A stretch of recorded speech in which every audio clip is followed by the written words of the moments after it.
Est-ce que tous les papiers peuvent être triés?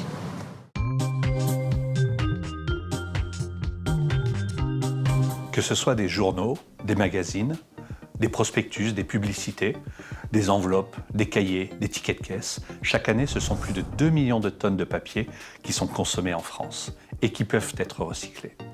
70% deviennent à nouveau des papiers, 20% des emballages en carton et les 10% restants sont transformés en d'autres produits comme des papiers d'hygiène ou des produits d'isolation. Bref, le papier est un matériau précieux que l'on sait parfaitement recycler à condition de le trier. Pour cela, les règles de tri sont simples. Tous les papiers graphiques se trient, même les enveloppes avec des fenêtres en plastique, même les documents avec des agrafes, même les cahiers avec des spirales, car ces éléments, bien qu'ils ne soient pas en papier, ne sont pas gênants pour le processus de recyclage.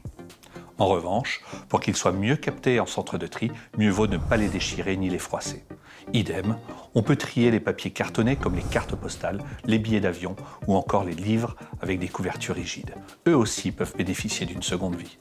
Les papiers que l'on ne veut pas voir dans les bacs de tri sont les papiers d'hygiène tels que les essuie-tout ou les mouchoirs qui, eux, sont à jeter dans les ordures ménagères. En bref, si le papier que vous souhaitez jeter est un papier graphique ou un emballage, alors grâce à la simplification du geste de tri, ne vous posez plus de questions. Déposez-les dans le bac de tri. Pour les autres, c'est dans les ordures ménagères. Pour savoir si vous vivez dans une zone de simplification du tri, téléchargez l'appli guide du tri de Citeo. Grâce à la géolocalisation, elle vous donne les règles de tri en fonction de votre lieu de résidence.